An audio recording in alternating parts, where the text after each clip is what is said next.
Anna slowly ran her finger across the phone screen, reading the message for the 10th time. Meetings running late, will be home late. Third time this week. She put down the phone and looked at her reflection in the bathroom mirror of their 5-star hotel. Perfect makeup, new black dress, specially bought for this trip to Dubai, their 5th wedding anniversary. An anniversary she was spending alone in the hotel room while her husband Max was delayed in important negotiations. "Madam, your dinner," a knock on the door made her start. Anna fixed a stray strand of hair and opened it. A young waiter rolled in a cart with a silver cloche and a bottle of Anna's favorite wine. "Thank you," she smiled. "Wait." Her gaze caught something strange on the cuff of his uniform. Red lipstick? A thought flashed through her mind, but Anna pushed it away. After closing the door, she poured herself a glass of wine and walked to the panoramic window. Below, nighttime Dubai sparkled with lights, a city where dreams come true. Or shatter into pieces. The phone vibrated again. This time the message wasn't from her husband. "Anna, you need to know this. I can't keep quiet anymore." The sender's name made her heart skip a beat, Elena, her best friend and the CFO of Max's company. Her fingers trembled as she opened the long message. With each line, the reality around her began to crumble like a house of cards. Documents, accounts, meeting dates. And a photograph. That same blonde from their corporate party 3 months ago. Victoria. 26 years old, a junior lawyer at their company. He transferred part of the company's assets to her. The last line of the message hit like a punch to the gut. Anna sank into an armchair, clutching her phone. 5 years of marriage. 2 joint companies. A shared home. Plans for children. Had it all been a lie? Another knock on the door. Room service, a female voice with a slight accent called out. "I didn't order anything," Anna replied. "I have a note for you from Mr. Max." Anna slowly approached the door. Through the peephole, she saw a young Arab woman in hotel uniform. She held a small envelope in her hands. She opened the door. The girl handed over the envelope and quickly left. Anna closed the door and unsealed the message. "Darling, sorry about the ruined evening. We'll make it up to you tomorrow. Meet me at Al Mahara restaurant at 8 p.m. Love, M." Anna smirked. The aquarium restaurant, her favorite. She walked to her bag and took out a folder she'd brought on the trip. The very folder that had made her insist on this trip. Inside were documents she'd gathered over the past 2 months. Bank statements, copies of contracts, photographs. She wasn't the naive housewife her husband thought her to be. Before marriage, she had worked as a financial analyst at a major bank and knew perfectly well how to read between the lines of accounting reports. The phone rang. The screen displayed, "Mom. Anya, honey, do you know already?" Her mother's voice trembled. "Know what?" Anna tensed. "Your father. He talked to Igor from the tax office. Max filed for divorce 3 days ago. And he started bankruptcy proceedings for your joint company." The room began to spin. Anna slowly sat down on the bed, listening as her mother continued talking about lawyers and accounts. The picture finally came together completely. 5 years ago, she had fallen in love with a successful businessman with ambition and charisma. She had invested her savings and her father's connections in his business. Helped build an empire. And now. "Mom, I'll call you back," she interrupted her mother's worried monologue. Anna walked to the window. Below, Dubai still sparkled with lights, but now those lights seemed predatory. She took out her phone and dialed a number. "Hello, Elena. I need your help. Remember that plan we talked about? It's time to start." In the window's reflection, she saw her face, calm and determined. For 5 years, she had been the perfect wife. Now it was time to become what she had always been, a predator in the world of finance. And tomorrow. Tomorrow she would meet her husband at the restaurant. The one where sharks swim beneath the water. The Al Mahara restaurant greeted Anna with dimmed lights and the gentle hum of water behind the massive aquarium glass. She had deliberately arrived 15 minutes late, enough to make Max worry, but not enough to raise suspicion. "Madam, your husband is waiting," the maitre d' led her to a table right by the glass. Max stood to greet her, tall, fit, in an impeccable suit. The same man she had fallen in love with 5 years ago. Or was he someone entirely different now? "You look beautiful," he kissed her cheek. She caught a whiff of his familiar cologne and, something else. A sweet, floral scent. "Thank you for the compliment," Anna smiled, noting the barely visible lipstick stain on his shirt collar. "How was yesterday's meeting?" "Productive. We signed a preliminary agreement with investors from the Emirates." A huge shark glided slowly behind their backs. Anna caught herself thinking that this was exactly how her husband looked now, a predator circling its prey. "Will you share the details?" She took a sip of wine. "Let's not talk about work. This is our evening." Max took her hand. "I want to apologize for yesterday. And, we need to talk." "About what?" Anna felt her pulse quicken. "About the future." "Our future," he paused. "I've been thinking a lot lately.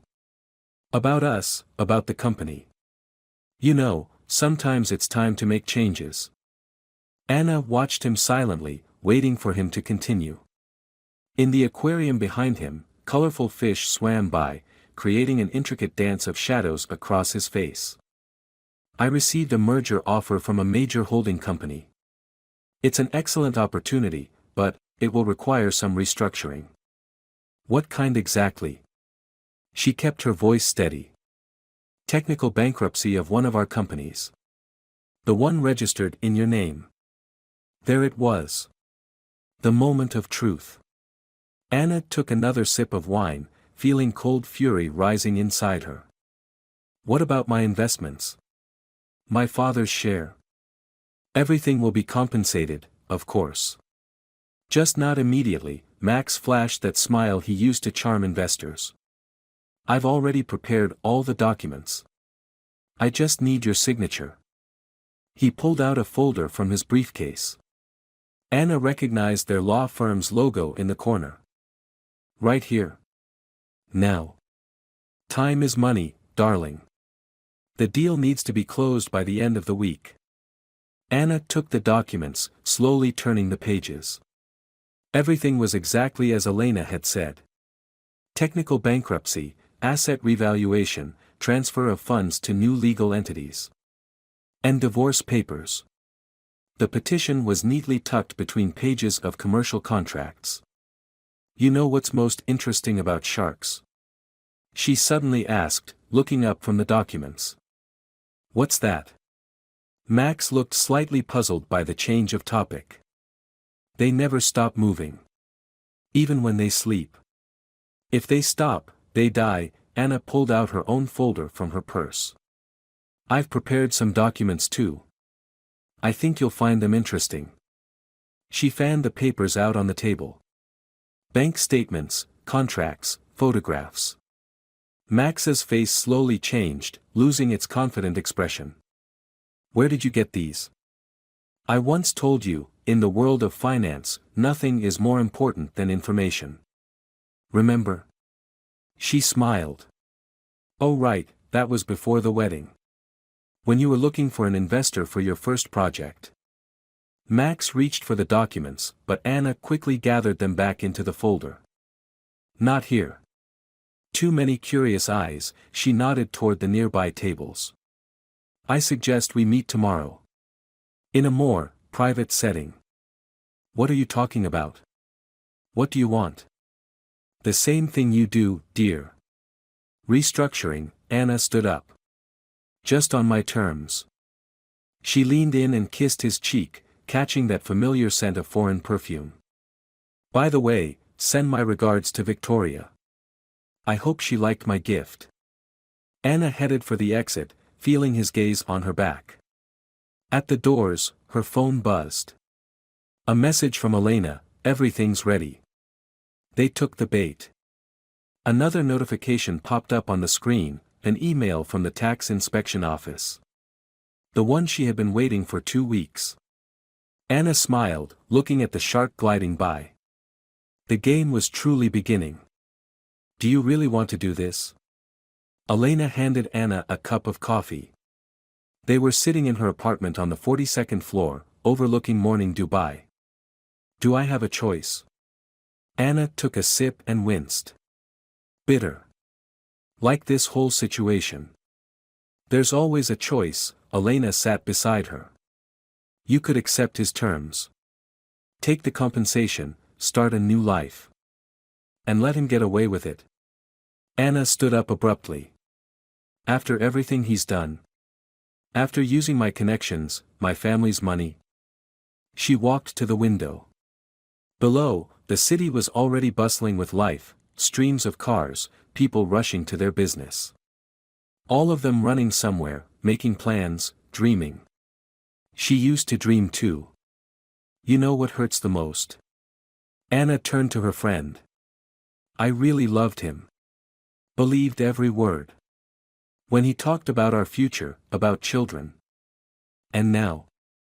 Now I know the price of his words. She pulled out her phone and opened a photo. Remember this day? On the screen was their wedding photograph. Happy faces, white dress, champagne. And Victoria among the guests. Was it happening even then?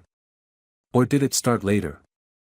Speaking of Victoria, Elena got up and walked to her laptop. You were right. She's not just a mistress. Documents appeared on the screen, bank statements, contracts, email correspondence. 3 months ago, she met with representatives from Con Group. The same company Max is planning to merge with. Elena scrolled through several pages. And you know what's interesting? She worked for them before she came to your firm. Anna felt a chill run down her spine. Are you saying? This isn't just an affair, Anna. This is a planned corporate takeover.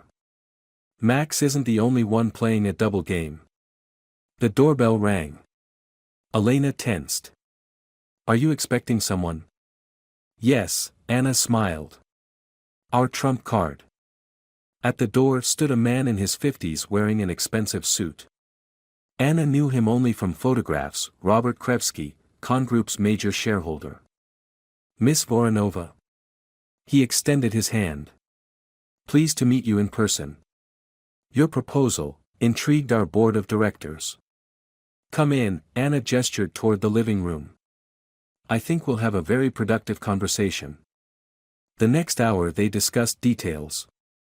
Numbers, conditions, deadlines. Elena silently took notes, occasionally raising her eyebrows in surprise. So, do we have a deal? Robert closed his tablet. You get 30% of the merged company's shares and a seat on the board of directors. And you get evidence that your junior partner was playing both sides. Anna finished for him. And the ability to complete the merger without scandal. You're a tough negotiator, Miss Voronova, Robert smiled. Now I understand why your husband is so concerned about this meeting. After he left, Elena silently poured 2 glasses of whiskey. When did you plan all this? Remember 3 months ago, when I first noticed something was off? Anna took her glass. I started digging. And found much more than just an affair. Her phone vibrated. A message from Max, we need to talk. Now. He knows. Anna showed the phone to her friend. Robert must have contacted him. And now what? Now. Anna downed her whiskey in one gulp. Now the real fun begins. She typed a response, meet me at the office. In an hour. Elena suddenly grabbed her arm. There's something else. Something you need to know. She opened another file on her laptop. Anna started reading, and her feeling of triumph slowly turned to icy horror. Is this true? Yes. And if this gets out? It won't. Anna firmly closed the laptop. Because I have a plan B. And Max will deeply regret not knowing the most important thing about me. The sun reappeared outside, flooding the room with bright light. Playtime was over. The real war was about to begin. The office greeted Anna with unusual silence. At this late hour, most employees had already left, with only a single desk lamp glowing in the far corner of the open space. Victoria was still at her place. Of course. She was waiting for Max. Good evening. Anna deliberately lingered by her desk. Working late? Victoria startled, hurriedly closing some documents on her computer screen. Yes, lots of work. She tried to smile. I thought you were still on vacation. Plans change. Anna smiled back. By the way, thank you for your help with the Group documents. Very professional work. She noticed how Victoria paled. So she hadn't known Anna was aware. Interesting. I don't know what you're talking about. Really? I thought we were all playing the same game. Anna placed a flash drive on the desk. Here's a copy of your correspondence with their legal department. For the past 6 months. Including the period before your employment with us. Victoria slowly sank into her chair. What do you want? To talk. Honestly, Anna perched on the edge of the desk. Tell me, do they pay well? For the information, for getting close to my husband. It's not what you think. Victoria nervously fidgeted with her bracelet. Max, he suggested it himself. Said it was part of the plan. What plan? Anna. Max's voice made them both turn. He stood in the office doorway, his face promising nothing good. My office. Now. Anna stood up, giving Victoria a long look. We'll continue our conversation later. Max's office occupied a corner space with panoramic windows. Once, they had chosen the furniture together, argued about the design. Now it all seemed so distant. What the hell are you doing? He slammed the door. Meeting with Krevsky behind my back. What's wrong with that? Is it now a privilege only for the chosen ones? Anna settled into the leather visitor's chair. Or did you think I'd just sign the papers and ride off into the sunset? You don't understand what you're getting into. Max loomed over the desk. This is a big game, Anna. The stakes are higher than our personal relationship. Oh, I understand perfectly. She took out her phone and opened a photo. For example, I understand what this meeting in Zurich last month was about. And why part of the company's money went to Swiss bank accounts. Max froze. How did you? Doesn't matter. What matters is something else. She stood up. I know about the deal with the Chinese. The one you hid from Group. And why you're in such a hurry to bankrupt my company. You're bluffing. Am I? Anna walked to the window. Should I call Krevsky? Or maybe, your partners in Hong Kong. At that moment, the office door opened. Elena stood on the threshold. Sorry I'm late, she walked in, nodding to Max. Traffic. Elena? Max's gaze shifted between the two women. You're in this with her? Always have been. Elena placed a folder on the desk. Think about it, why did I work for you all these years for less money than competitors offered? Anna noticed how Max's hand trembled. So that's how it is? Betrayal after betrayal? No, dear. This is called justice. Anna opened the folder. Sign these. Here are the new terms for the Group deal. And our divorce, on my terms. Max slowly sat in his chair, looking at the documents. And if I refuse? Then tomorrow morning some very interesting documents will find their way to the tax office. And the prosecutor's office, Anna smiled. And believe me, divorce will be the least of your problems. He reached for the pen but suddenly paused, smirking. You know, Victoria was right. About you. What do you mean? That you're not who you pretend to be. He leaned back in his chair. She found something interesting. In your past. Anna felt a chill run down her spine. Elena tensed beside her. For instance, what really happened to your first husband? Max pulled a thin folder from his desk drawer. The one who, tragically died in the mountains. Now it was Anna's turn to pale. No one was supposed to know about this. She had covered all tracks, buried all ends.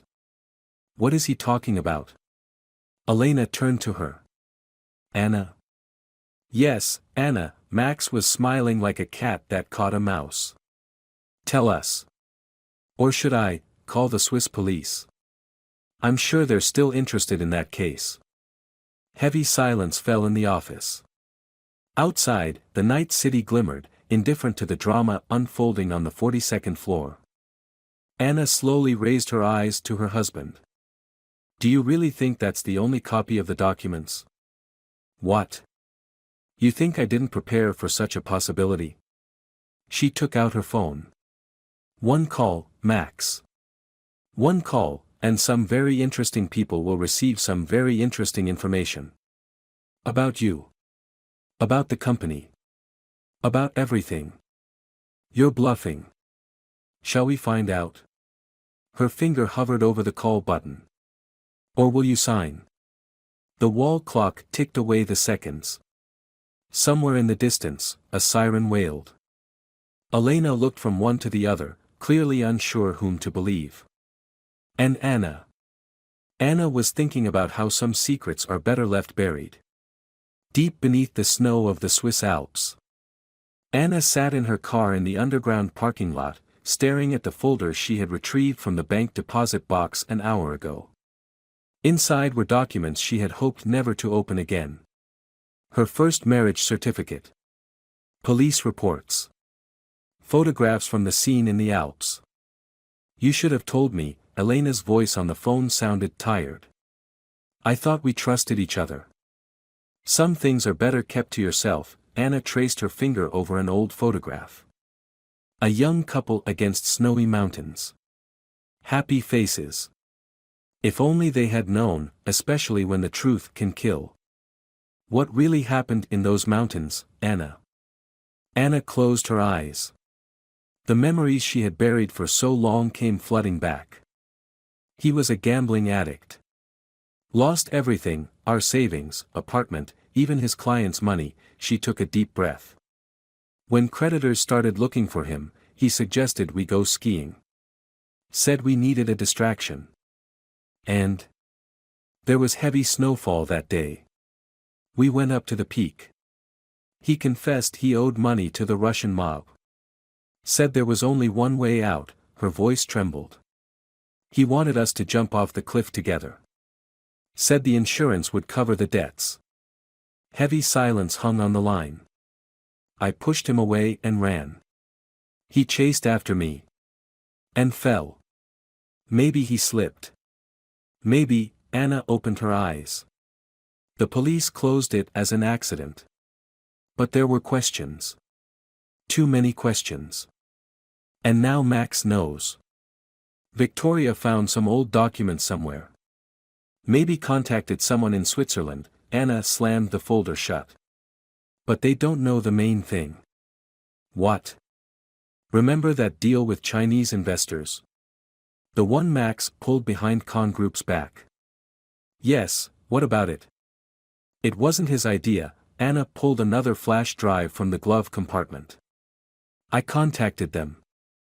Through old connections, my first husband's connections. What? Shock rang in Elena's voice. But why? Because I knew, sooner or later Max would try to deceive me. I just prepared the ground, she smirked. He thinks he's playing his own game, but all this time he's been dancing to my tune. A message came to her phone. From Victoria, we need to meet. Urgently. I know something Max doesn't. What are you going to do? Elena asked. What I always do. Play my part. Anna started the car. Only now the stakes are higher. She typed a response to Victoria, in an hour. At the cafe on the waterfront. When she arrived at the cafe, it was already dark. Victoria sat at a far table, nervously glancing around. Thank you for coming, she looked exhausted. I need to show you something. She took out her phone and opened a video. The screen showed Max's office, that conversation a week ago, with someone from Con Group. But not with Krevsky. He's playing both sides, Victoria whispered. Deceiving everyone, you, me, the Chinese, Con Group. Why are you showing me this? Because, Victoria hesitated. Because I was part of his plan too. But what I found out. It's too much. He's going to make me the scapegoat for this whole thing. Anna studied the young woman carefully. There was genuine fear in her eyes. And what do you want? Protection. And, Victoria pulled a folder from her bag. I have something that might help you. Documents about the company's real assets. The ones even Elena doesn't know about. Anna slowly took the folder. Inside were schemes, contracts, evidence of secret deals. And one photograph that made her breath catch. Where did you get this? I'm not the only one who dug into your past, Victoria finished her coffee. But unlike Max, I found the whole truth. And now. She was interrupted by her phone ringing. Max's name lit up on the screen. Anna looked at her watch. Less than 12 hours remained until the decisive meeting. Time was running out, and she needed to make a choice. Because sometimes the only way to win the game is to change its rules. Even if the price would be too high. The conference room at Con Group's headquarters was filling with people. Board members, lawyers, representatives from both companies, all gathered for the final signing of the merger documents. Anna sat next to Elena, watching Max animatedly discussing something with Krevsky at the other end of the table. Are you sure? Elena whispered, glancing at the folder in front of Anna. More than ever, she checked the time. 10:58, in 2 minutes, the meeting that would change everything would begin. Victoria sat in the corner of the room, nervously fidgeting with her bracelet. After their conversation yesterday, she hadn't slept all night, it showed in the dark circles under her eyes. Good morning, gentlemen, Krevsky stood at the head of the table. Before we begin, I'd like to. Excuse me, Anna rose from her seat. I have important information that everyone needs to hear. She took the first document from her folder and turned on the projector. The screen displayed a complex scheme of money movements between offshore companies. This is an asset structure that no one in this room knows about. Except for one person, she looked at Max, isn't that right, darling? Max tensed but maintained his composure. What are you talking about? About the fact that the real purpose of this merger isn't business development, Anna moved to the next slide. It's money laundering. Money that belongs to not quite legal structures in China. Whispers swept through the room. Krevsky turned notably pale. That's a serious accusation, Mrs. Voronova. I have evidence, she placed the folder on the table. Complete money flow schemes, secret agreements, meeting records. Nonsense. Max jumped up. This is a provocation. She's just getting revenge for our divorce. Really? Anna smiled. Then explain why you met with Triad representatives in Hong Kong 2 days ago. I have video. Victoria visibly flinched in the corner. Elena discreetly took out her phone and started typing a message. How? Max stopped short, looking at Victoria. You're her informant. No, Anna shook her head. Victoria worked for you until the very end. Even when she found the truth about my past. But she didn't know the main thing. She pulled out the last document. Remember my first husband? The one who died in the mountains? Max froze. He didn't die, Anna swept her gaze across the stunned faces. He faked his death. And you know where he is now? He heads security for one of the largest financial groups, in Hong Kong.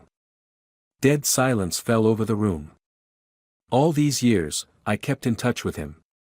And when I realized you were playing a dirty game, she looked at her husband. I simply asked him to keep an eye on your contacts in Asia. The conference room doors burst open. Men in suits stood in the doorway. Federal Security Service, the lead agent showed his badge. Mr. Voronov, you're under arrest on suspicion of financial fraud and connections with criminal organizations. Max lunged for the exit but was intercepted. Krevsky was rapidly speaking into his phone. Victoria sat with her face in her hands. You planned all this, Max looked at Anna with a mixture of fury and admiration. From the very beginning? No, she shook her head. I just wanted an honest divorce. You're the one who started playing dirty. And forgot the main rule. Which is? Never underestimate a woman who has nothing to lose. Anna gathered her documents. Especially one who's already lost everything once and survived. As Max was being led out of the room, Elena approached her friend. What now? Now. Anna looked out the window where the sun was setting over Dubai's skyscrapers. Now I can finally start living. For real. Her phone vibrated. A message from an unknown number. Well done. Proud of you. S. Anna smiled. Some ghosts of the past are better left in the past. But sometimes they come back to help deal with the demons of the present. She turned to Krevsky. I think we should revise the terms of the deal. Without third-party involvement. He nodded, still pale from shock. Of course, Mrs. Voronova. Or, what should I call you now? Just Anna, she extended her hand. Anna Tomskaya. I haven't used my real name in 15 years. It's time to take it back. Outside, the first stars were appearing. Somewhere in the night sky, a plane was flying, carrying the past further and further away. And ahead lay the future, unknown, frightening, but belonging only to her. Because sometimes revenge isn't a way to punish others, but a chance to free yourself. And start anew.